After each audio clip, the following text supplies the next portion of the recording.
Good evening, everybody. Please go ahead and take a seat. We are going to start in, as Dr. Kuzawi said, where's the song? In 2 and 2, but this time we're going to do it in 2 seconds.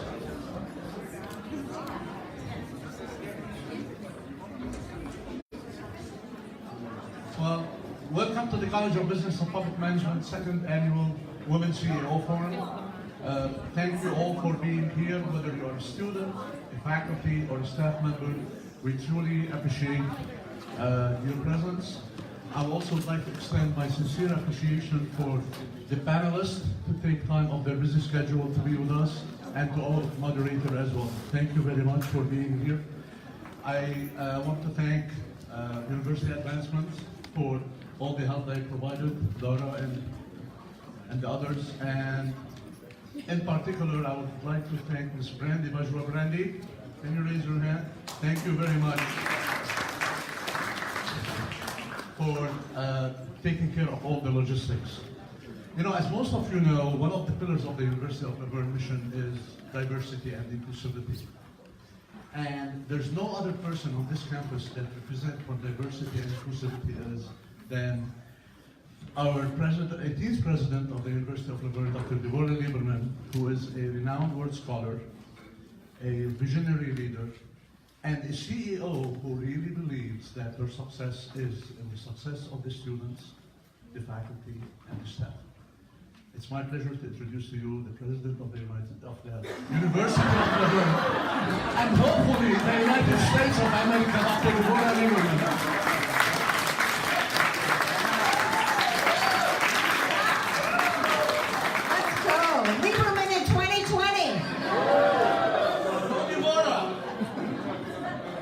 If I ran with Joe Lieberman, that would be the Lieberman squared ticket or something.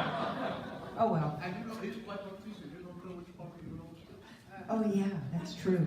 So, this is our 2nd annual Women's Summit.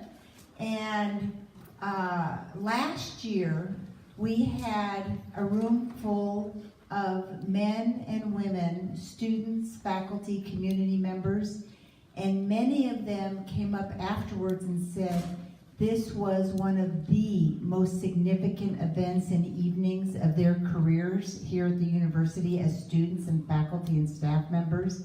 Why? Because they heard the stories of women who had achieved and exceeded their imagination and everybody else's expectations. They had become successful CEOs, and they hadn't necessarily aspired to be CEOs. They made choices along the way that led them to one step after another step after another step, and they became the CEOs of significant corporations and organizations. It's the stories, it's not just the accomplishments. You can read people's accomplishments in their bios and on their resumes and their CVs. It's the stories behind that CV. When you look at somebody's business card, it says their title, their name, their title, their address. What's on the back of their business card, that's the story of what got them to be, what motivated them, what inspired them to aspire to be more than anybody ever imagined. Tonight, you have the honor of listening to these 4 women tell you what's on the back of their business cards, their stories, how they made choices to be where they are today. The stories and the lessons that you will hear is the wisdom and the sage advice that you will take with you when you leave this room this evening. And for some of you, what these women say will be your GPS north and will guide you for the rest of your career. So thank you for joining us here tonight. And panelists, we thank you for giving your time, your treasure, and your talents to the University of Laverne. Thank you. She already started using alternative facts. She said 4 panelists. 5. You're ready for the White House.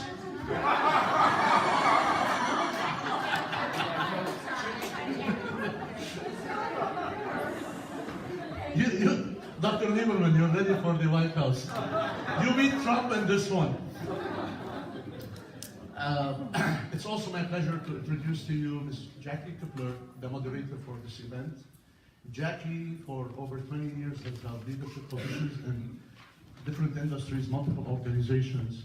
And for the last two positions, she has been with Vistage and ProVisors. And her role with both organizations was how to develop people to become better leaders, better managers, and better communicators. Jackie has been instrumental, most of you don't know that, in the creation of the Women CEO Summit, because if you remember the last year, I went to her and I said, I need access to all your Vistage members. I need to pick a panel, and I have only 2 days to get it done. So she came through as always, and it's a great pleasure to welcome you to be the moderator of this event.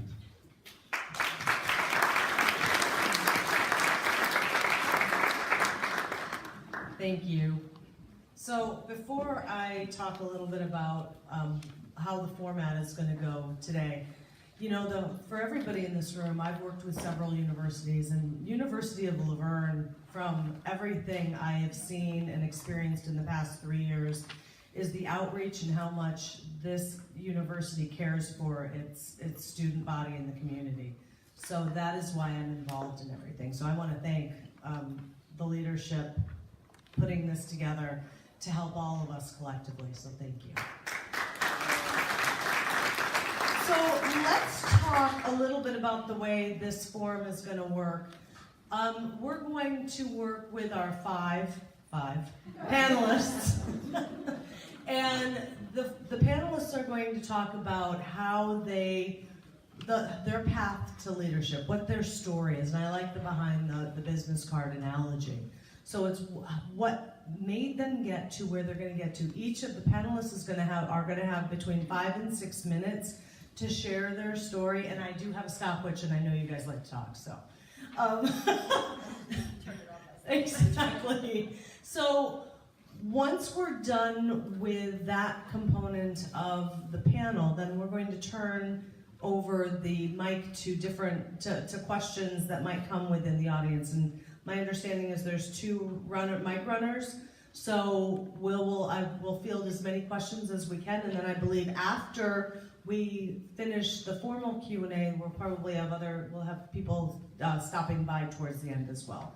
So I'm excited to help moderate this and excited to learn from each of these fabulous women that are up in the panel, and I hope we all ask questions that will help us lead to our north. I really love that. So let's start with Shenda Baker. And so Shenda, go ahead. I've got the stopwatch going, and you've got between 5 and 6 minutes. I'd love to hear your story. I was painfully shy growing up.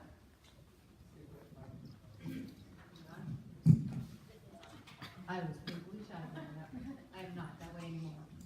My sister would say that I'm an introvert that learned how to be an extrovert over the years.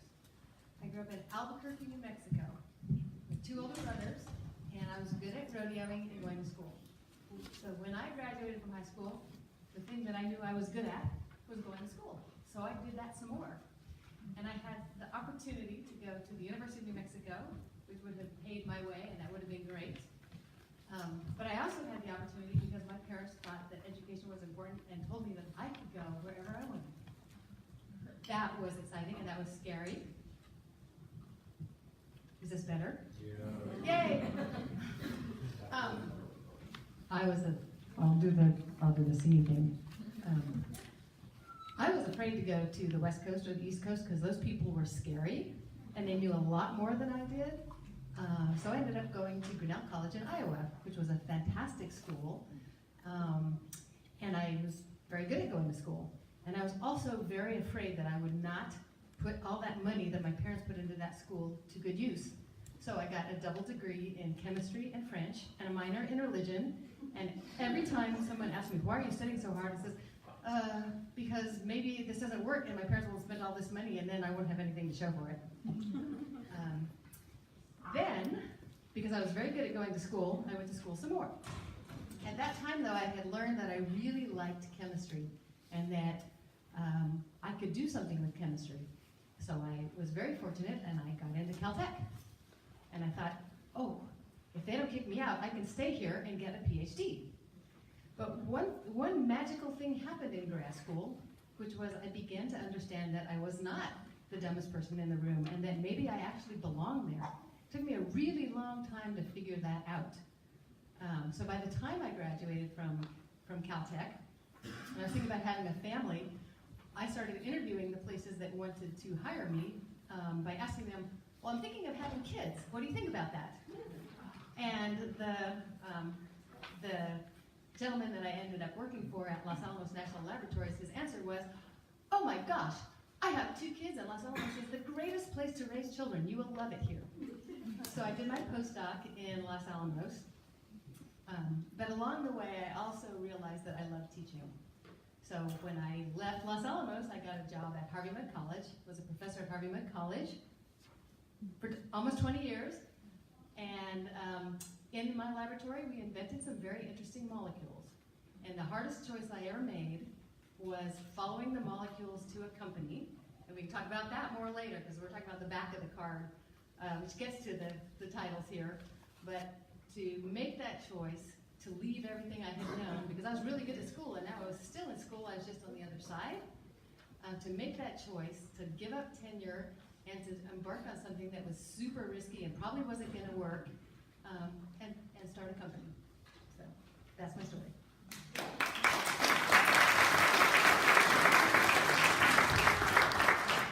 Wow, so that was 3 minutes and 35 seconds. She is efficient. All right, so Raji, Brar. Good evening, everyone. How's everyone feeling tonight? Good. I'm so happy to be here with you all today. This is really great. But before I start, I want to give a shout out to the ladies from Bakersfield who drove up today. Super excited to have them here. So the front of the card. My name is Raji Brar, and I'm the COO of Countryside Corporation. It's a family-run business. We've been in business almost 30 years. We have many different franchises, Subways, Taco Bells, Pizza Hut, Shell gas stations. We also have a construction company, Countryside Construction, and a real estate development company. We build shopping centers. And my job is ops, and I've been doing that for the last 15 years. A little bit about, and that's my front of the card. The back of the card, my story, my journey. So my parents immigrated to the US from India back in the 1970s. My dad was educated, my mom is illiterate. So they started their journey working in the field as farm workers. Does anybody know where Fresno is? Yeah. Okay, so we lived in rural communities, and actually I grew up in farm labor camps. And I love telling everybody my parents said we had company housing. You know, I understood later. Yeah, that meant, you know, free farm labor camps. But anyways, as time went on, my parents moved for different opportunities. We came to Bakersfield, the big city of Bakersfield. I was 11 years old. My dad had a job at the post office. Then he made a really important, my mom worked at Burger King for many years. Then my dad started selling real estate on the side. That was really key in our family because he made extra income that he one day invested into like a little gas station, I think when I was in high school. So anyways, fast forward, I'm Indian. My folks want me to be a doctor. Yes, okay. So all you college students sitting here, I went to UC Riverside because my parents' hopes and dreams was, she's smart, she's the doctor. So I was like, I'm the doctor. I'm at UC Riverside thinking, I don't want to be the doctor. So I have a degree in biology with a chem minor, which I love my chem degree, my bio degree, but I did not see myself being a physician. And I want to tell all you college students in here, it is tough. You're expected to know what to do after high school. You don't know what you're going to do. But the biggest decision I had to make was facing my family and telling them I did not want to be a physician.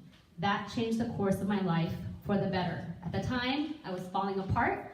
I didn't want to let my parents down, and not just my parents, my whole community down, the Indian community, because in those days, people didn't send their daughters away to college. It was very taboo. So for me to actually have the support of my folks, I had a lot of young girls looking up to me to be successful, and so it took a lot of guts to tell my parents, I don't want to do this. So long story short, I come back and I finish my degree at CSUB, And I worked as a chemist for a while, and I got a job, my master's in healthcare. I worked in healthcare for a while. One pivotal day, my dad calls me in 2003 and says, "Do you want to open a Subway in Arvin?" Jumped at it. That was the day the light went on. That's the day I knew I was made for business. And that was, my dad had maybe 2 gas stations. We had 20 employees. Fast forward to today, we have over 400 employees, and we're in business throughout different parts of Central Valley, and I love what I get to do. And that was really important because even in my culture, to be Sikh and Punjabi, they usually don't do business with their daughters. It's usually with their sons. So I'm very proud of the fact that I have amazing parents who believed in me and pretty much head the company and led the charge, and I think it was very instrumental to our growth today. So that's my business aspect. I know I'm out of time. I also did something really amazing. Oh, well, I think it was pretty amazing. I served. I was elected city council. In 2006, I was the first Sikh woman to have a city council seat in the state of California, which was really, really cool and kind of big for our community. I did that and I loved it. I absolutely loved being in service. And after a while, because I was a mom and I was like my second child, I had to step down. But today, I still serve on very different boards. My degree in bio is the reason Governor Brown put me on the water board. My degree in healthcare is why I serve on our hospital board in Kern County. And I get to tell my parents, I was never a doctor, but I'm their boss. So I really believe in service. And then the other part of it is that I formed a nonprofit a few years back, the Bakersfield Sikh Women's Association. I absolutely love what I get to do. Growing up in the Central Valley is very different than growing up in the Bay Area or Los Angeles. It's not as diverse. After 9/11, there was a lot of issues with communities that are Sikh and Muslim and hate crimes. And so I realized that I needed to do something. I had access, I had a platform, so I formed this nonprofit. And what we do is we partner with other agencies in our community. We get the Sikh community involved. We partner with the Homeless Center, and we give scholarships to needs-based scholarships to everybody, regardless of gender or race, because that's what the Sikh faith believes in, that we're all equal, everyone's the same, right? And so we do that. In the last 2.5 years, we've given out over $100,000 in scholarships, and that nonprofit means the world to me. And not only that, I'm a mom, and I love being a mother, and I have 2 boys who are 13 and 10, and a few years ago, I adopted a little girl, and she's 10 now, and my kids are super amazing, and every day I teach them to be in service. And that is my personal model, by the way. I want everyone to have their own personal mission statement. That's mine, to be in service.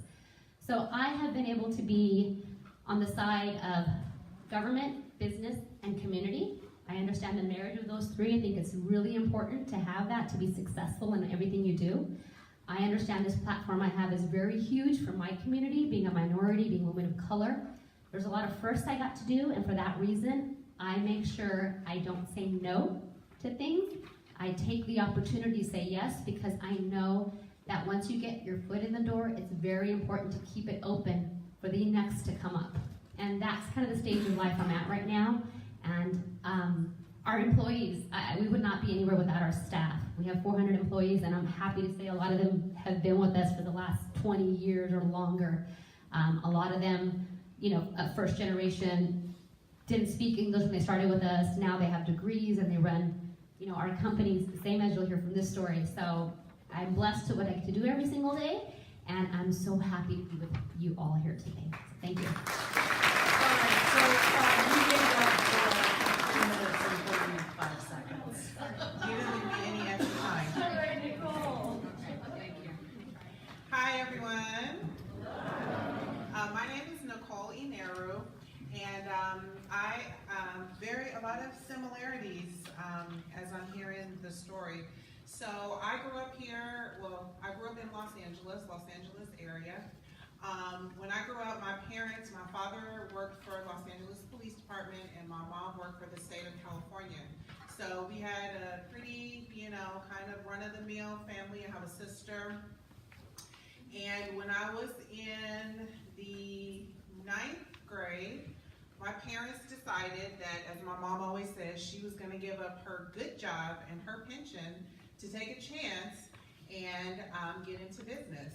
So she and my father, this was back in 1984, so you guys can do the math. You kind of know how old I am, but that's not really the story. So they decided to cash in their retirement and become McDonald's franchisees, McDonald's restaurants. So in 1984, they got 2 restaurants in Los Angeles. And people always ask me, oh, okay, so did you grow up like eating McDonald's? We kind of have a phrase in McDonald's, did you have ketchup in your veins? And it's funny, but yes, we said that. Okay. But it was a little different for me. A lot of people whose parents have McDonald's are small. You know, they tell stories of being, 5 and 6 years old, standing on fry boxes and working in drive-thru. And that really wasn't my experience because I was already in high school when my parents decided to get involved in McDonald's. So they became McDonald's franchisees. As I said, they had 2 restaurants. And my mom has always been a big proponent of education. So as they were working, I went off to college. There was never a question of if I was going to go to college. That was just kind of a given. So I went to UC Berkeley. I got my bachelor's there in psychology and then also my master's in educational psychology. So as this is going on, my parents actually ended up getting divorced. So this was in the early 90s. And at that time, my mom was very involved in the operations of the business. So my dad was kind of the financial side and my mom was the operations side. Well, McDonald's, as the franchisor, can decide in incidents of divorce who gets the restaurants.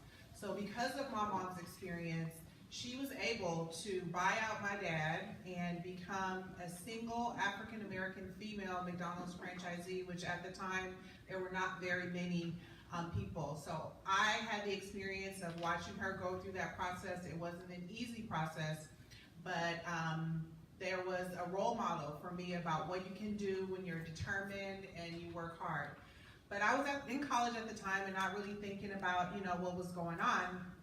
And my mom never, I think she was just busy and just really grinding. And so she never she didn't assume that I was going to come and work with her. Her thing was always get your education and do, whatever it is you want to do.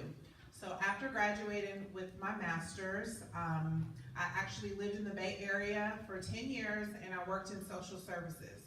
So for me, it was about how can I give back, right? What can I do we were talking about having success and having an impact. So for me, it was about how can I have an impact on the world?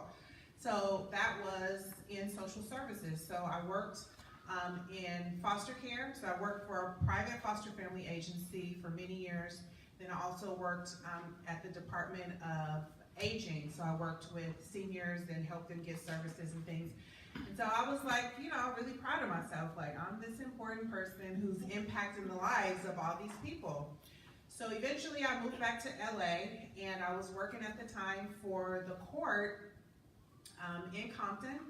And there was a lady that came in and I was doing custody evaluations. So I would go out and interview families and make recommendations to the court about where children should go in incidents of divorce or other situations where people couldn't figure out custody. So I was talking to one of my clients and she started telling me this story about how she was working and she had this boss who changed her life, who encouraged her to go to college, who supported her through college, who, talked to her about the importance of education, and we get to talking to come to find out that was my mom. So I had no idea, and it really set in for me that there's so many ways that you can have influence on people and change people's lives. And so that's when I made the decision to start working with my mom. So in McDonald's, there's a program called the Next Generation Program if your parents are owner-operators. So I went through that program. I started working with her in 2003. At that time, she had grown from 2 restaurants to 2 restaurants in the early 90s to 2003. She was at 8 restaurants. And from the time I started working with her in 2003, until now, we have 18 restaurants. So it's really been a pleasure. At this point, my sister now works with us. She worked for 12 years as an employment attorney, and most of our time is spent working on employee issues. So it's very helpful to have her working with us in our organization. And I think about every day, at this point, we have over 1,200 employees that work with us. And it's really, about how can I have a positive impact on people's lives.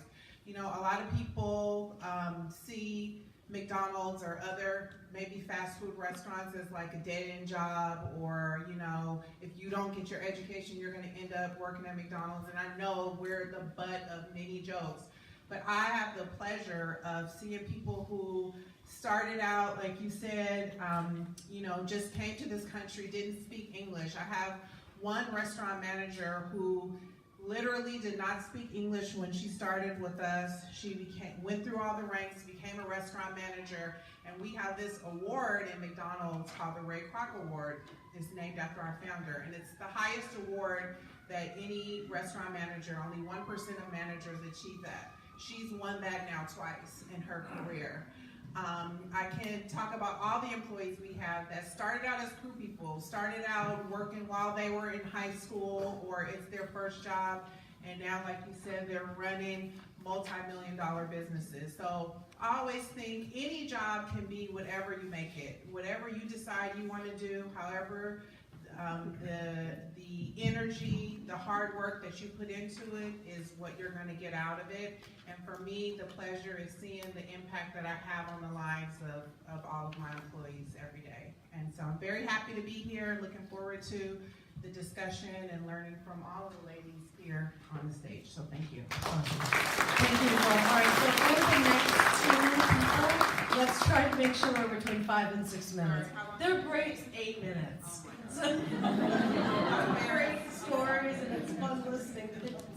So unfortunate. I love talking. Hi, my name is Anita and it's a pleasure to be here. I'm actually an alumni from Laverne, so this is really a true pleasure. A little bit about me. Let me see. Born and raised in Los Angeles, Lincoln Heights. Decided to come here right after high school. Did my undergrad here, and then I was a journalism major.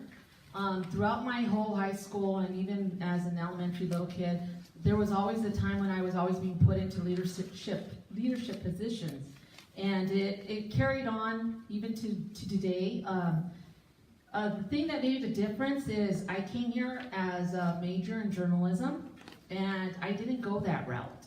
And I'm very happy I didn't. If you know, there's so much that has happened in the journalism world, and there was so many layoffs in the last 10 years that it was kind of like I was in the right place at the right time, and I've always been that way. I think the reason why is because I controlled my own map. When I came here to the University of Laverne, I got really involved as well as, working part-time and studying and having forced to work. I became involved in journalism, but I also started working in campus dining, and it was just for extra cash, so I would have a little bit of money to do whatever I needed to do, and it turned out to be a career. So by the time I graduated from Laverne, I actually had 2 offers on the table. One was for Marriott, and the other one was for Airmart. And the neat thing about it, that year, Airmart lost the contract for campus dining, and Marriott came in. And I guess they saw something in me, and I was able to choose where I wanted to go. So I had an opportunity to go to UC Santa Cruz as a service manager and started my career in food services and higher ed. When I got there, I always had this dream, even when I was small, that I wanted to run a business, but I didn't know what I wanted to do. I just knew I was going to be in business. My dad was always in business, my dad had a gas station, and so it was always, we were doing things, to help my parents out. My father, And my mom was a migrant worker. My dad came from Mexico, first generation, and so it was the struggles of theirs made it open to make me realize that there had to be much more that I had to do, coming from a family of 9 children. So you can just imagine that I was one of the younger ones. But my dad was always the type of person, I don't know how he did it, so provider of the family, and he put all of us through private school. By the time I got to college, he said, you gotta do it on your own. So that was one of the things, the dream was that the older sister said, you gotta go to college, and I did. So when I left college and I got this offer at Marriott, went to UC Santa Cruz, when I was up there, the calling of coming back to California, Southern California was there, and I felt, because of the circumstance that we were in, there was a death in the family. I immediately came back and brought my Prince Charming from up north, and we started our own family. So when I was with Laverne, with Marriott, I had an opportunity to be in higher education, then drop down to child nutrition, and we would go into small programs in school districts, the food service programs, and we would get them out of the red. So I was actually going into many school districts consulting. But one of the things I learned in my industry when I started my company was that as janitors, people sometimes would wonder, did the janitor come in today? Did they clean my office? My trash wasn't dumped. So when I had an opportunity, when I got laid off with Marriott after 11 years, I took up the decision that I was gonna get into business for myself. And by that time I had 2 kids. One was 6 years old and the other one was 6 months old. And I left my company and decided I'm gonna do it. Everybody thought I was crazy. My brother thought I was foolish. And he said, you don't even like cleaning your own house. How the hell are you gonna clean someone else's? And so I thought, well, you know what, watch me. And there's something about me, I have a lot of determination, what we call it in the Latino world, ganas. And I kept that going. So there was lots of nights, 3 in the morning, and I would say, oh my God, what am I doing here? But what I did do is keep my family together. I was able to spend more time with the kids, I thought at the time. Fast forward now, that little 6-year-old is, she just graduated from law school and she's studying for the bar. The 6-month-old is going through his path and finding out what he wants to do in the IT world. And I had another one, a 19-year-old that's going to UC San Diego. But with the company BriteWorks now, from 3 vacuum cleaners and $700 and a lot of hard ganas and determination to make sure that whatever I said out there and the commitments I gave to my clients that I did. Now we have 140 employees throughout Southern California. Some of the clients that we service are like the Coca-Colas of the world, the Disneys, and we keep on getting clients of that type caliber is because what we say we're going to do is we're going to provide a clean, friendly environment that they could actually enjoy working in. And that is one of the things that for us, our employees, our 140 employees, it's empowering them to be good leaders and to make sure that what is in the scope of work that we've tailored for each client, that they're providing that service and they're taking ownership in their job. What difference, what significance does that all make, and what does it make in my life now? If you know me, you will know that I'm probably one of the ones that really believes in whatever you do, you have to have fun. So for me, I have to be smiling. I want people to enjoy what they're doing. I believe in working hard. Behind the doors, I'm probably tapping away on the computer or I'm meeting with the client, but through the whole path, my whole step of how I got here was because I wanted to have fun. And people would say, well, how do you get your clients? And joking around, I would always say we get a dart target in the back of the room and we start throwing targets at it, and wherever I go, that's where I'm gonna have the next client. But it's just for us, and now that my brother, who said I was crazy, now works for me. And it takes me great pride that I can boss around my older brother, but if you ever meet him, don't tell him that. But it takes the great pride knowing that you can be a leader and you can really, truly make an impact in your community and you can make a difference. And I do know that I have made a difference with the people that work for us, and now seeing their kids going to college just is so sweet. just to be able to say, hey, you know what, we did something, and we were able to at least do a change when people thought that it was impossible. So that's my story, and my company is BriteWorks, and we're very local. We're located in Covina, and I'm very happy to be here. So if you have any questions, I'm interested in answering them. Thank you. No. I'm Anna. You've Hi. got some time. This is Anna, she's done. All right, Anna Magzanyan. Okay, so, let's see, time it. You can do 6. I'm Anna Magzanyan. I was, born in Armenia. There's like 3 Armenians in here. We moved to the States when I was about 4 years old. My mom was a chemist. My dad was a construction manager. We moved because my, better country, more opportunities, etc.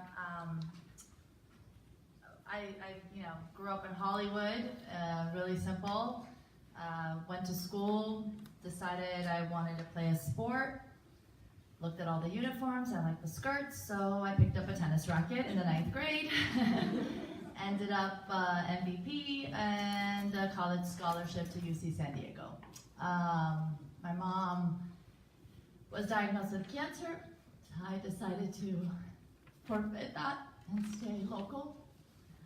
I'm so grateful I did that. I went to CSUN and they took me. I played tennis and I didn't know what I wanted to do, honestly. I mean, everybody was like, my mom was a chemist, so my uncles were physicists and everybody was in medicine, and all I know is every time I went to biology class, I wanted to throw up. So I decided psychology is pretty close, I could get away with it, but my mom won't kill me and it's not business, and we'll see where it goes. So I graduated with a psych degree. And just like every graduate out of school, you decide, okay, I gotta get a job, I gotta figure out how to pay for school, or what's the next step. I just started interviewing. I took a first job out of, one of my interviews that was a media company. It was business oriented. I was in the broadcast buying and planning space, learned a lot about media. And then when everybody was going to the AOL and the .com kind of boom was happening in '99, so that's gonna date how old I am right about now. I had decided to move to a boutique agency where that I can learn a little bit more about the business and how brands grow. Pitched the Kettle One business. We won the Kettle One business, and I got to work on the Kettle One vodka business. Probably most of you guys are a little too young to drink, but that's a vodka brand. So sorry about that. But worked on the Kettle One brand for about 8 years. Worked with the Nolet family, traveled around the world, did a lot of branding and marketing, and I used the psych degree just to really understand people and to understand what moves people, and on the marketing side of the business. And I thought that this is great. I get to see the world. I get to, work with this magnificent brand. Then we elevated the brand. I like to think the marketing had something to do with it. We sold the brand for $900 million to Diageo. At that point, I got tapped on the shoulder that the LA Times is looking for somebody in marketing that can make an impact. It's a newspaper entity. It's dying. They don't know what to do. We're losing business like crazy. Now let me preface what I mean by losing business. A $1.1 billion company had gone revenue to $900 million, and they were panicking. So it wasn't as bad as all the press was saying, but it was still losing business. Walked into LA Times, marketing manager there, grew up the ranks. I had amazing bosses, worked my hardest, first one in the office, last one out, put all the hours in. I wanted to make impact, and I wanted to create things that didn't exist. I created a taste event. That until now it exists, which is kind of awesome, like after all those years that they have it. Created the Envelope brand, which is an entertainment coverage product. Created a style section that didn't exist any before that. And then at that point where I was creating all these things, I was playing as an entrepreneur at the LA Times. As you can tell from my personality is, I wasn't doing the job I was hired. I was creating jobs that didn't exist. So my department of 9 came to a department of 82. I was the only VP in LA Times at hiring while everybody was getting laid off. It was kind of an interesting dynamic. And that's when I decided to, was a little bored, so I decided MBA could be really interesting. So I too am an alma mater here. So and it's actually kind of an interesting path because this is now the second university that I got accepted to, and I didn't go there. So I started at Loyola. I started going there. I looked around the room, so I'm at this point, I'm about 29 years old, and I'm pretty high up in the food chain of, the LA Times and the corporate ladder. And at Loyola, everybody was 22, straight out of school, and I was doing it to really network. So I said, this isn't going to work for me. First, it was really expensive, and not to do a little marketing piece for Laverne, but it was more of I wanted an executive program. I wanted to network with an executive team of leaders. I walked into Laverne's orientation. I met a woman by the name of Nellie, and she said, just come sit in a class. So I sit in a class. The gentleman next to me was the COO of Kaiser. The guy there next to me was working at JPL.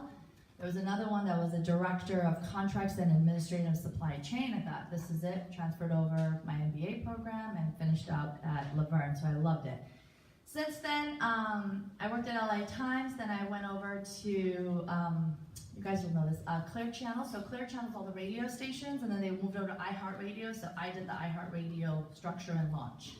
So the whole thing of going to Facebook and social media and all the concerts, all the iHeart concerts. So I worked between New York and LA, and I did all of those, just kind of developing the strategy team there.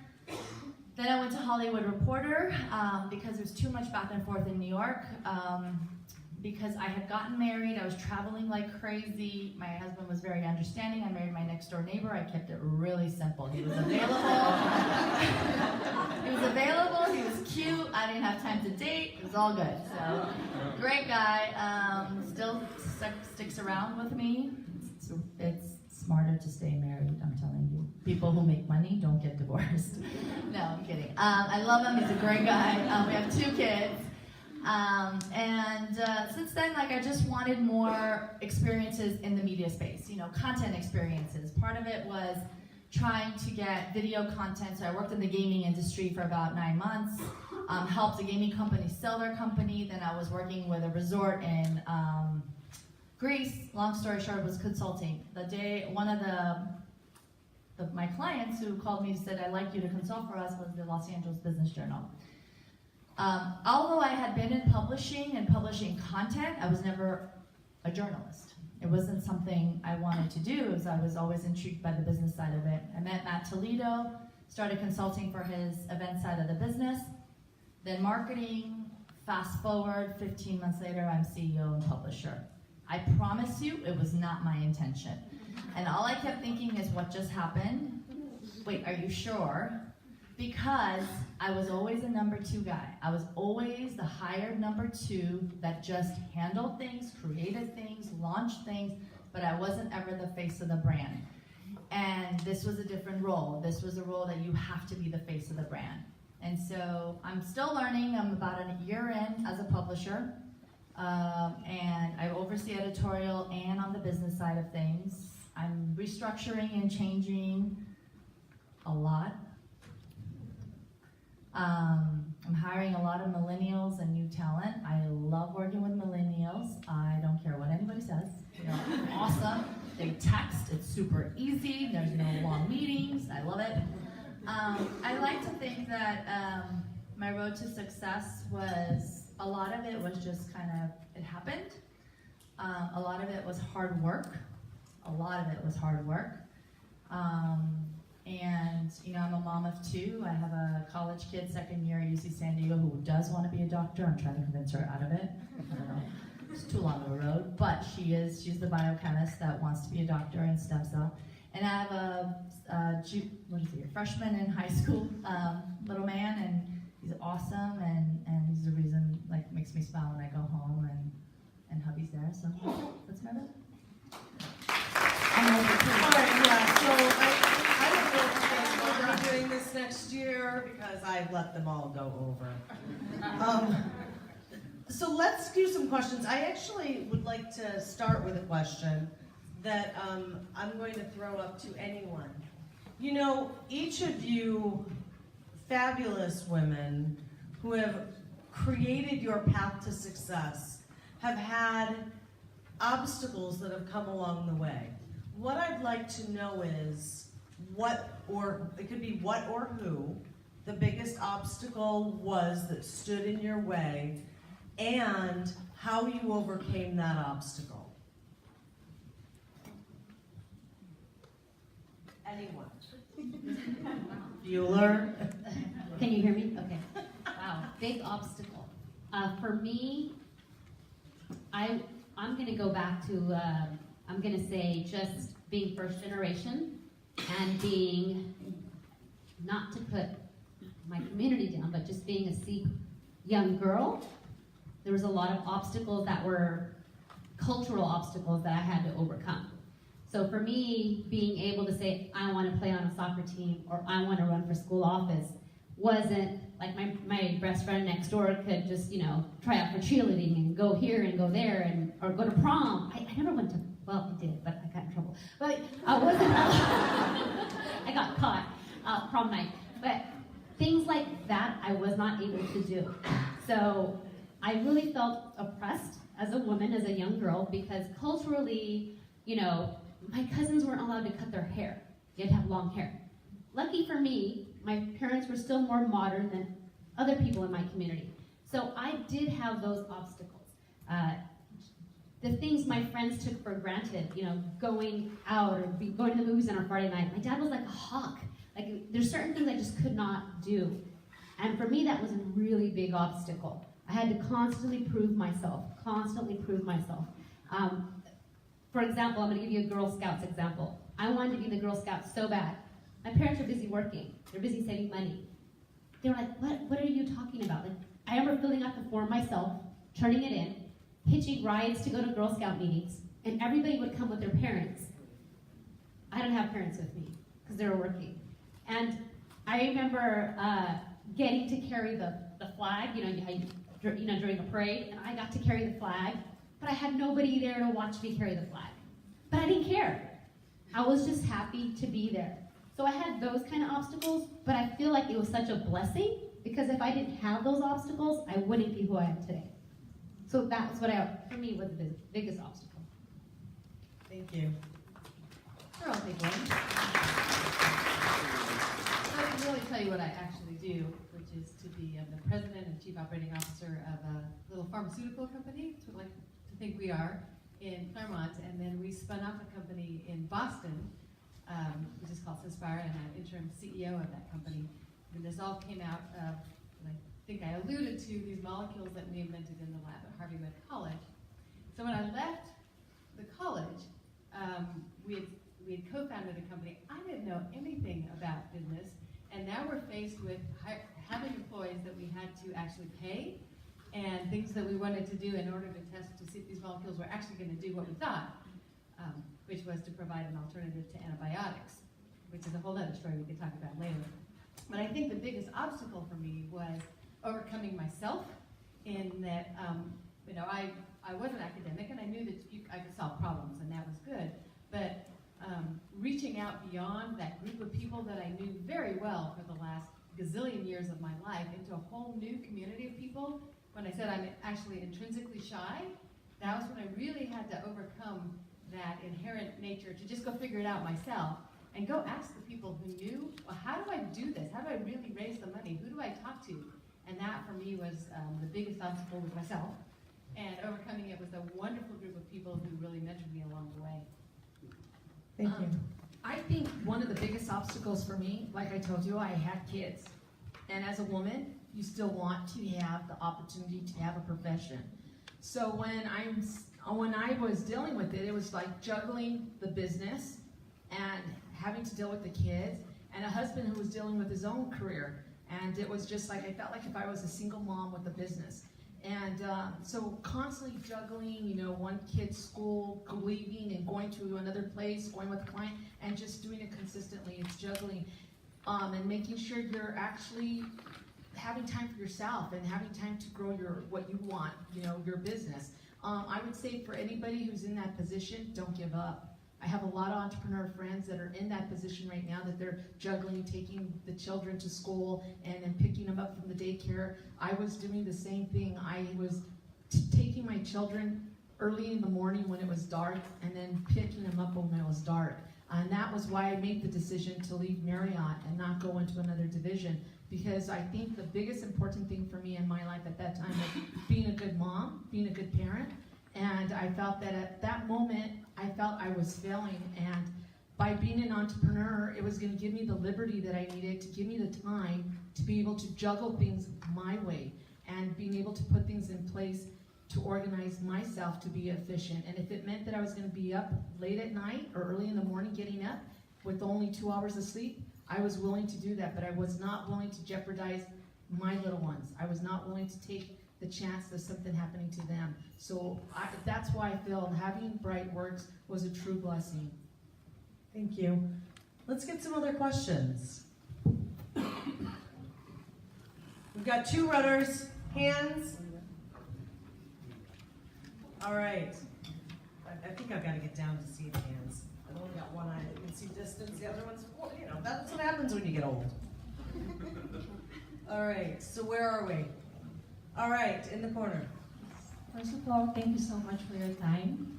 Listening to each one of you share your experience inspires me as a grad student to pursue my dream. I would like to ask a question. In regards to what would you say are people-centered forms of action in your organization? Anyone who can please answer. Can you repeat the question? What would you say are people-centered forms of action in your organization? Is it people-centered? People-centered? Oh, employee-centered. Do you mean what people do that are employee-centered within their organizations? Yes. Yes. I can take that. So this is all new, and I've been changing the organization since I got there. A couple of things that I started implementing. It's simple. It's such simple things that if you're ever, at a leadership role in a company or you're running your own business, is I give everybody their birthday off as a paid vacation. In addition to your vacation. If you don't want to take your birthday off or it's on a weekend, you get to take a day, any day in the month, in that month. It's just a small gesture. I bring snacks to the office. We have a snack system that I do, which is apples and like fruits, and then there's like this whole snack system. I think it's called 5 Fruit Guys or something, and it's a monthly system. And because we close the issue, well, every time we close, we are a weekly issue and we have a digital product. Thursday night, we're there till like 10 p.m., 11 p.m. at night. We're closing an issue. That's how it is. And I just make sure that there's always snacks in the office and something that is, just people can munch on, or if budgets are tight that month and they can, have lunch. I cater lunch twice a month in the office for every single employee. And the employees get to pick whichever they like to do. I'm on it's very interesting, we are 9 to 5, but at the same time, I treat you as an adult and I expect the same respect back, which means you have a doctor's appointment, you take it. You're sick, don't come to work, please stay home, take care of yourself.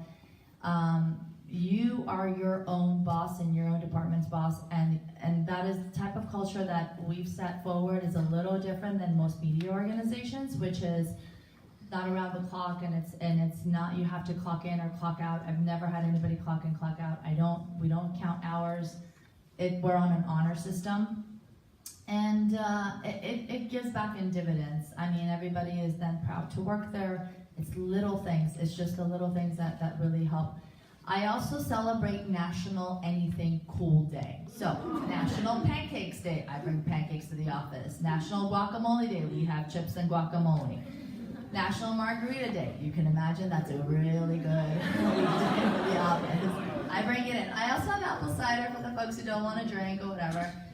Anything national kind of fun day, I do at least 3 or 4 in a month in the office. It's such a small gesture.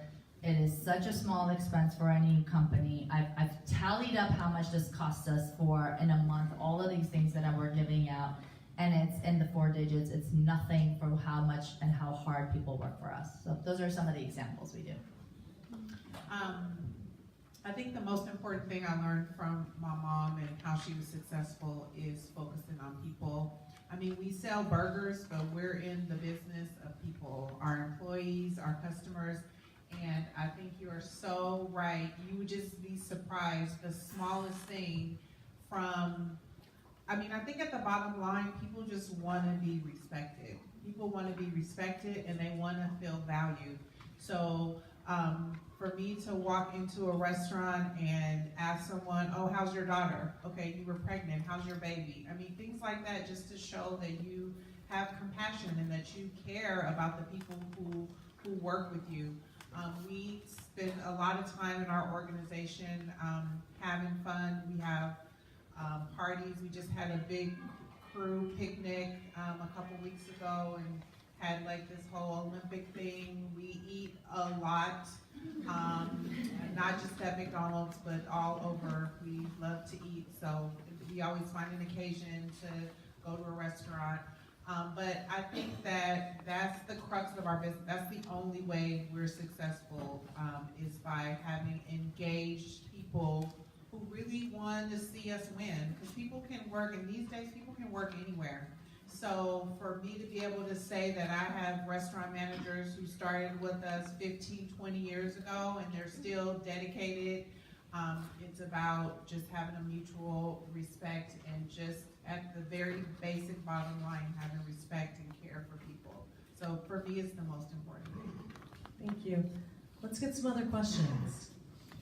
All right, I see a hand in the back. When you take the mic, do you mind also saying your name before the question?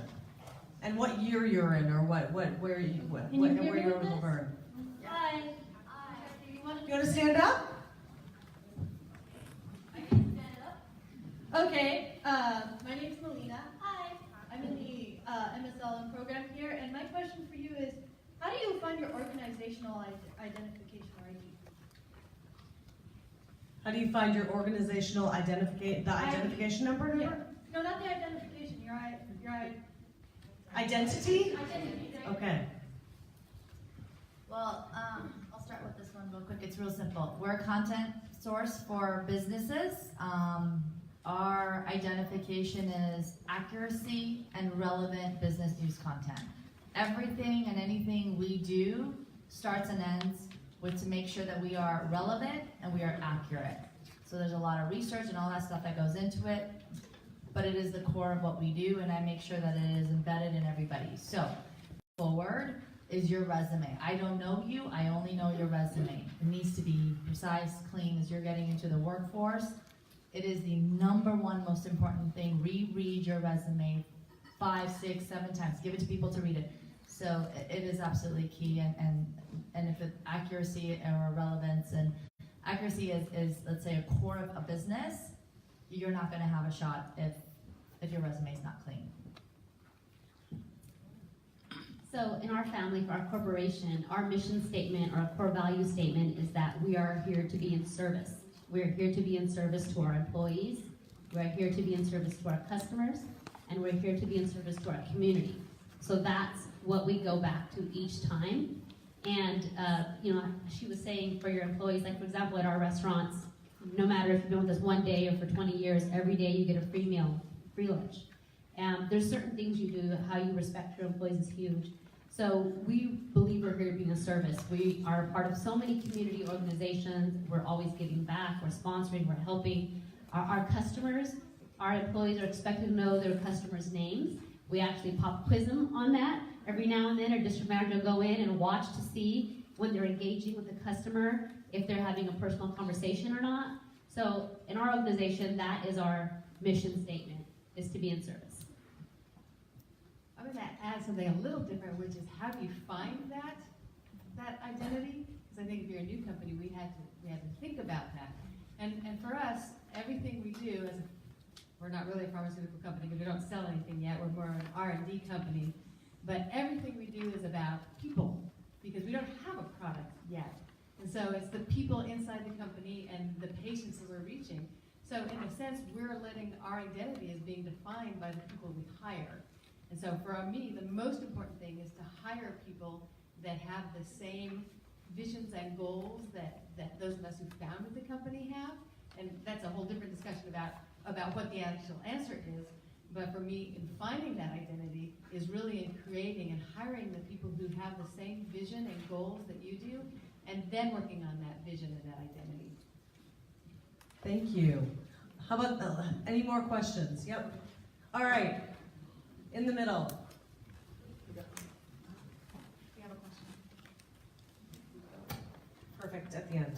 Yes. Hi, Hi. my name is Rick. My name is Rick Hasse, and I'm 1954. Whatever that means. I'd just like to thank you all for being here tonight. We have a lot of students here, undergraduates and graduates, who are all at that point in their lives where you were a while ago, trying to determine their fate. But it's a little bit different today in our society with the Me Too movement. And I wanted to know your comments or feelings about how you manage or how you work now with colleagues, with competitors in the age of the Me Too movement, if you care to comment. I think for us, it's zero tolerance. In the janitorial arena, it's always been an issue that's a problem. Now this year, effective in 2018, we have to register our organization. And so for me, this was probably one of the key points to keeping my doors open. I realized in this type of arena, janitorial, the profession, that a lot of women were being exploited, even in men as well. Some people were not even getting checks paid on a weekly or bi-weekly manner. It was like a month that they'd get paid, or they wouldn't get paid the hours they worked. And just the stuff that has happened, with sexual harassment. And I always said that, Lord, please keep those doors open. Allow me to keep my doors open, because if they worked for me, they would have a place where they could call home. And we've always kept that in BriteWorks, so it's zero tolerance. We don't mess around with that. If you cannot fit the culture and you cannot respect who's around you, then you don't deserve to be working for us or any of the clients that we work for. So thank God I have some really respectable clients that have the same philosophy. And as a woman, I think it's something that everybody has to, voice. Don't keep things hidden. Say it, so then your organization can help you out. I would say for us, we don't act any differently in Me Too. It's always been zero tolerance for us in our organization. We're very focused on communication, open door policy. So in orientation, we talk about how do you get into contact with us? Anybody can call the office. Anybody can call and talk to either myself, my mom, or my sister. In addition to just our regular day-to-day where we're in the restaurant seeing what's going on, we specifically schedule time to be in every restaurant once per quarter where people can come in and talk to us, and we just want to find out what's going on. We encourage people to let us know what's going on. We investigate everything that happens, any allegation, anything we investigate. I said before, my sister is a recovering, I call her labor attorney. So she has us on top of every law, every policy. We have handbooks. I mean, we do training constantly. So it's always been about making sure that we're following up and we're open, we're available, and I feel like we create an environment where it's okay to talk about. If something's going on, we want to know so that we can be responsive and we can deal with whatever is going on. Thank you. All right, I see a hand in the back. Yes, Sean. Hi, good evening. My name is Doris. Thank you for your time. So my question is, as a female leader in your organization, what are some advantages and disadvantages as a female leader? And that's my dream, so I really want to know the answer. Thank you. Oh, they're fighting over this one. I'm going to make it very simple. There are certifications that you could get that will help you get business. So if you're a woman, get certified as a woman-owned business. If you're a minority, get certified as a minority-owned business. That is going to help you out. It's going to help you get that door open much faster. So do a little bit of homework. There's a lot of organizations that are out here. SBA has a great website. You have a great opportunity here at Laverne. Open up those doors, find out the information, so when you can kickstart your opportunity when you leave. I would say, do your homework, just research it, because like I said, there's a lot of certification, there's a lot of professional organizations that can help you out.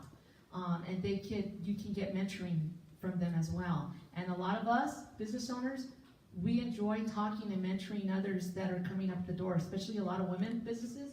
They're more than happy to share their time with a cup of coffee so they can make sure that there's another woman who's in business. That's what we want to see, a lot more of you in business. A lot more people that have that dream, that your dream comes true. So open those doors, look at the websites, and get the opportunity for yourself. So I think there's an advantage of being a woman in a visible position, because when you walk into a room, oftentimes you're noticed because you're not like everybody else. And so learning how to take that fact that you're there, I mean, whether you like it or not, it is often a fact, particularly in the fields in which I roam. My daughter would say that this is not the thing I should do. She's a jazz drummer, and she's very upset when someone points out that she is the only jazz drummer they've ever seen. And I'm trying to convince her that, that's okay, that you're getting noticed, just do a good job and you'll be just fine.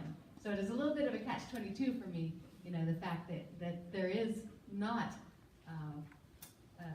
it's a rarefied air sometimes that we walk into.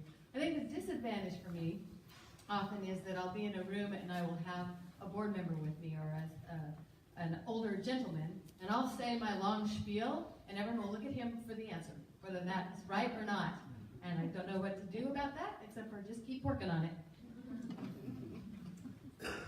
Well, You go. okay, I'll echo that. I think I'll start with the disadvantage. I would say I've been in a lot of boardrooms where I walk in and there's always confused faces.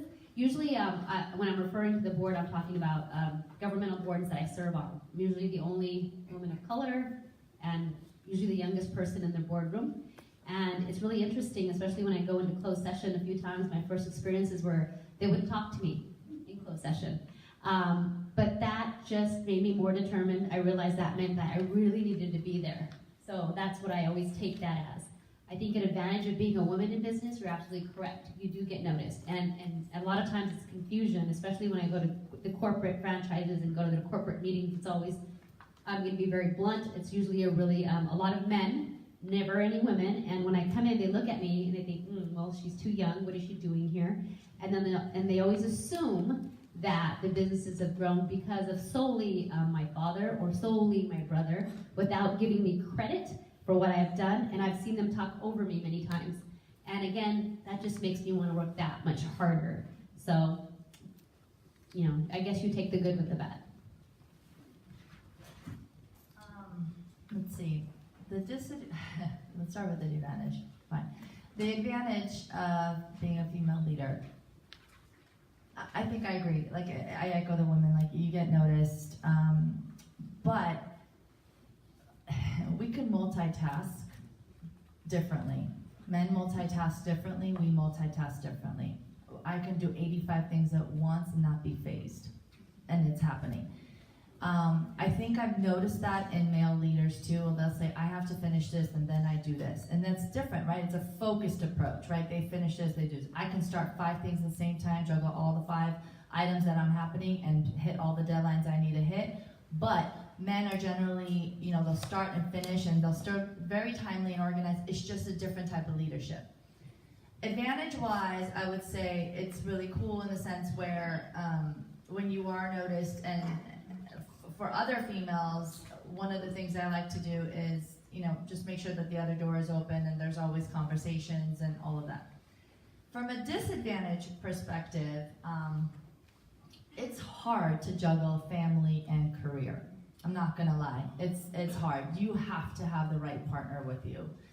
And being Armenian background, when your husband is at a big Armenian wedding and his wife is in New York for a week, or in Holland for a week, or in China, or launching the Kettle One brand in another country, or I'm on a music video shoot with Ludacris and I'm sending him videos while he's at an Armenian function, you have got to have the right partner, because as a female leader, it's different. You know, you come home, there's still some responsibilities as a woman that you have to do, as a wife, as a child. And the only thing that I would give advice is delegate.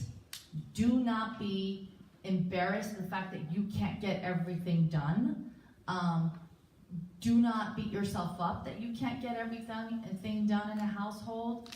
I am so blessed, the fact that I have a partner and a husband, and an Armenian husband who's a very traditional guy, who is damn proud every time I'm on the cover of a magazine or I'm winning a publisher's award, and he is just putting it up, and he's like, yep, my wife is in New York, I'm gonna meet her with the kids on the weekend because we're gonna make a weekend out of it. And it's like, wow, you know, and it's different, right? Because Armenian women, just like, you know, Indian women and most of the ethnically diverse, and even white women, like, you know, we're kind of bred to say, we're gonna grow up and be moms and take care of kids. Hey, I went to work after 5 weeks with my first kid and 6 weeks after my second kid. I have great nannies, I've got great help around me, I make sure the family's close, and I just get it done. And if my husband needs to help out with whatever, I'm like, babe, you gotta pick this up, you gotta drop this off, help me out here. He's a guy in construction, he's like a guy's guy. You just gotta have the right partners in life. So there are disadvantages because of who we are. You just have to make sure you have the right support system around you. There's advantages of who you are because of the way we tackle things, and that's okay. The other part I would say is, this is an advantage and a disadvantage. I'm expected to react a certain way in any certain meeting because I'm a woman, and 50% of the time I react like a man. And I've been told this, they're like, oh, but you're like a guy. I'm like, no, I'm actually not, but I'm all female. But I don't show it. But I'm not an emotional person. So this is an interesting advantage or disadvantage. From a competition perspective, it's an advantage. They don't know, and they don't know what to expect. From, you know, in another way, it's a disadvantage because they're expecting things for you to be upset or to get emotional or to whatever.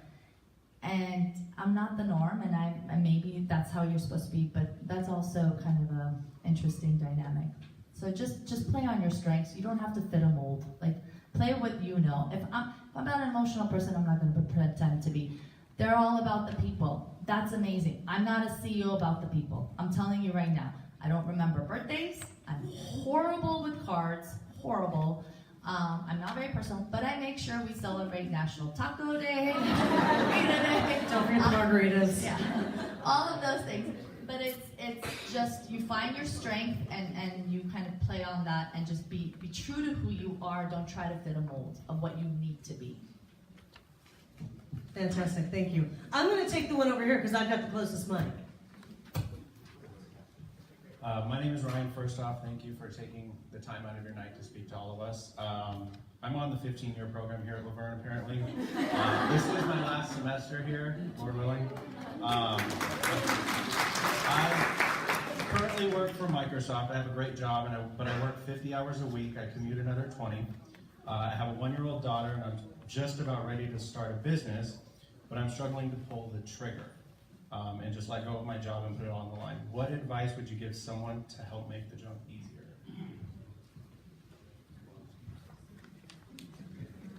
Are you married? Does she have a good job? Okay, then you can launch. I would recommend, in order to have it less stressful in your life, someone has to be the sole supporter. And then you're going to be the one that's going to have fun, but don't tell her. Because usually the entrepreneur is the one that's having fun, but they're working hard. They are. I was able to do it because my husband was a workaholic doing his thing, and I was just running everything. And until finally later, he's like, what? You made this amount of money this year in sales? Surprisingly, he was shocked. But I will tell you, there was some times when he would just tell me, this is it. If you don't make that money in this amount of time, we're going to close these doors. And there was one time when he actually told me, because I didn't tell him, I was just Anita, I took an $80,000 equity line out of the house and I used it, and I didn't tell him. Don't do that. I don't recommend it. And he told me in 3 years, when he found out, you better pay this back in 3 years. And I said, I'll pay it back, watch me. And I paid it back in 1 year. So you just have to put the right footwork in place before you do your launch. And get the training that you can get that free training. The SBA, SBDC, they're all here. They're in the back. Go there, let them train. I know people have trained me and mentored us, and there's forums that you can go be a part of. Go to some of those organizations that that you could be affiliated with, so you feel comfortable to do the launch. And when you're launching it, don't go to the familiar faces after that. Go to places where you're not sure or very uncomfortable, so you can be able to tell the masses, tell one person and keep on telling, because it's like it continues. One friend tells one friend, and the other friend tells another, and then all of a sudden everybody in the group knows, or everybody in the auditorium knows. And that's that started happening to us. I mean, my friends would call me up, even people that I graduated from the University of Verne were calling me up and saying, "Hey, Anita, I saw your van over here in Orange County. I think someone stole it." No, that's my van. My people are there. So you're gonna have your cheerleaders are your friends, your family, and your co-workers that you have right now. Tell everybody about your story. Start writing that book. Start writing your first chapter. Launch it if you can.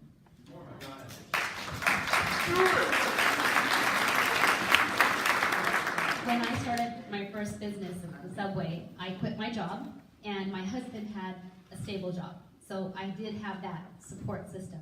But I dumped all my money, everything into that business. I was nervous about it, but we did have that. And like she said, that's really important. It takes that burden off.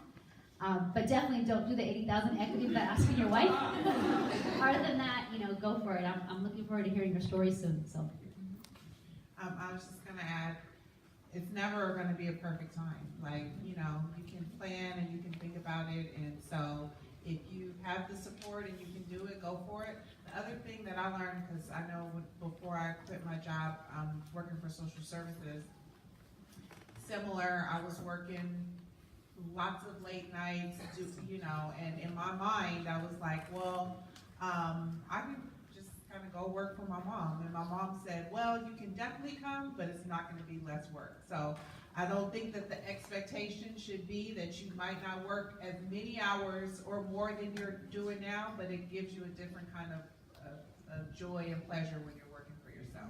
Yes, exactly. I have a question. Who's going to take care of the baby? Solve that. We have help from others. Delegate. Take advantage of that. Take advantage of No, like seriously set that up so that it's not all on your wife, so that wife stays that stable financial support for you, so that you can do what you need to do. Yeah, but delegate it on us. They'll love it. I'll just add, when I left my tenured job that was guaranteeing my life, basically, one of the things that was important for me was basically telling everybody. I mean, you said tell everybody, but make sure that you and your spouse have a plan. I mean, that person is in with all in. Here's what I'm going to do. It's going to take this long, and I'm going to take this money out of this place. Oh, and if I have employees, we may have to pay them out of our bank account while we're waiting for the money to come in that we think we're going to get. Are you okay with that? And just make sure that all of those expectations are as clear as you can think of them in your mind a year out. Because once a year's done, it's going to be completely different anyway. But for us, it was, that salary's going to be gone. I might get it, I might not. Our kids were in junior high. We sort of figured that one out, sort of not. But I think just having that year plan, and that you and your partner know exactly how you're going to handle sort of the tough times. That was very helpful for us. Fantastic. We have time for one more question. Sean, you've got somebody back there? I'm Veronica Kaufman. At the executive level, how do you handle conflict within the organization? How do you handle conflict in your organization? That's the question. Well, I work with my family.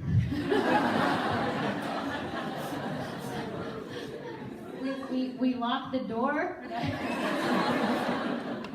I'll let you take that. I would say straightforward, with honesty, fairness, be precise, be clear, set your expectations. If you are having somebody that is reporting to you that has a conflict. If you have two people that have a conflict with each other, The way I've handled it, whether it's right or wrong, is I hear both sides separately and I put them in the room, both of them, and we talk it out.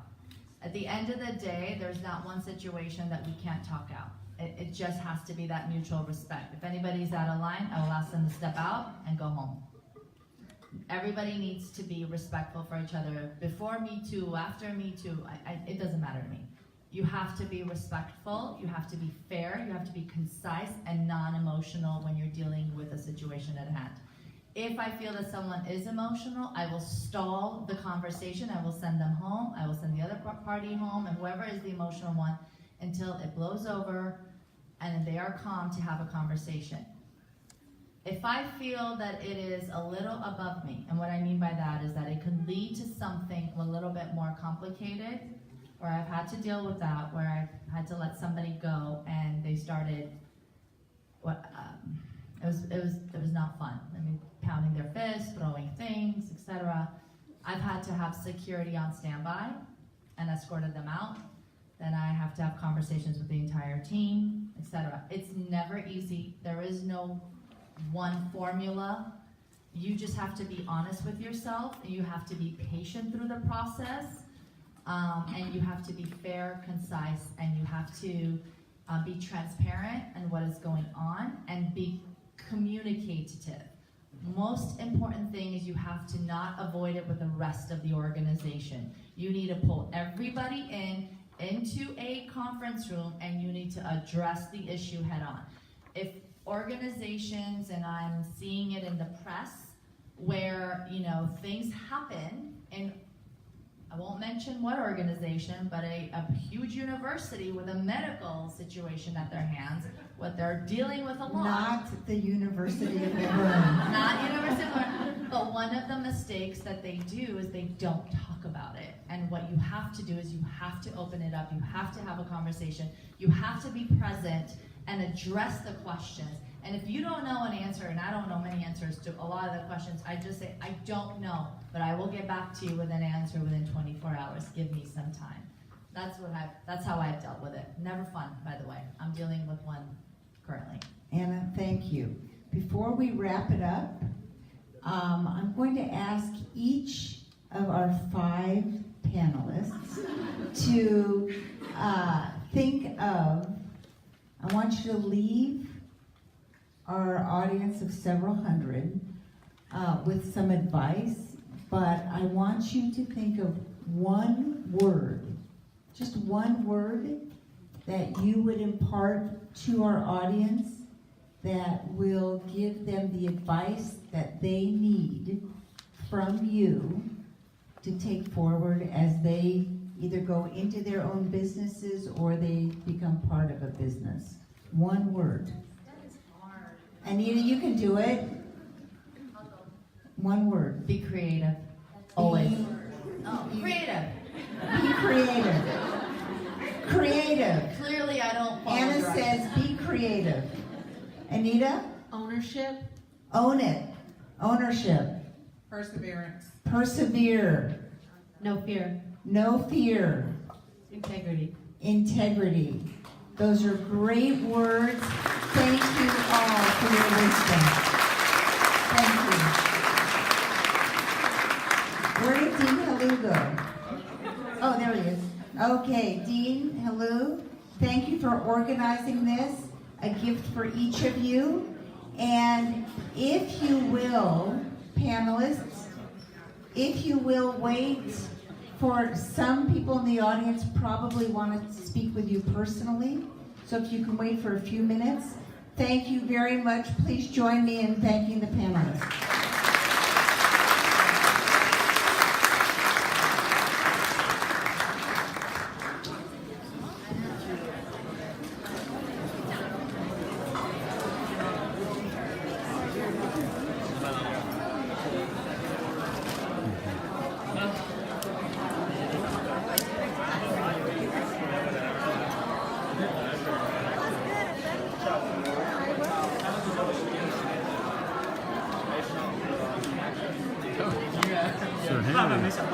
Where's Julio? Did you bring him? I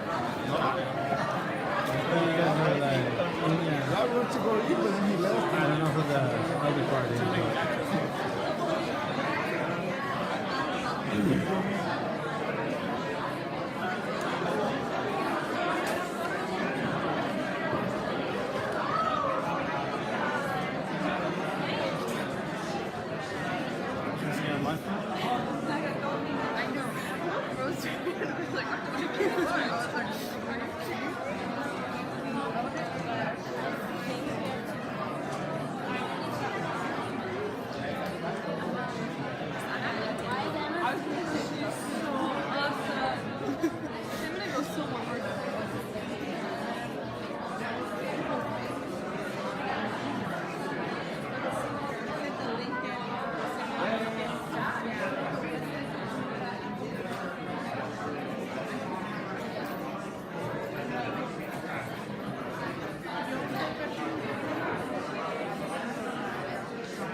Taking off?